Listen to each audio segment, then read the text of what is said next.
Bolt 5.0 behind me is a new model of Penta in 2019. It integrates in the bolt structure that has been performing very well in the last years in the market, and a lot of new functions that today are integrated and improve the performances.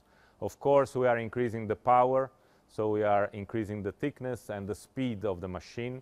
But we also have a completely new CNC that reacts and moves the axis in microseconds and allows to perform extremely advanced functions. For example, we have a super fast plus function that allow to cut at extremely high speed even thick material, saving time for the piercing and the lead-in. These functions have been developed in a very reliable way and go now in production in the new machines from Penta with extremely high productivity and performances.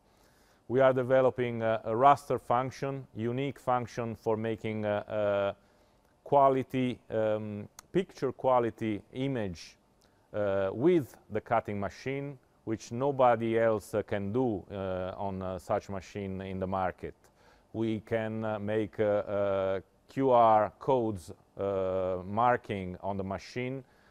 We can nest these functions within the cutting and make one function for the machine to generate very precise parts and finished parts. We are introducing new functions like the IQ, a very high quality performance of our machines up to 6 kilowatt, which are able to realize holes as little as 0.2 millimeter with very high precision, and which is a unique function on the market for the machines.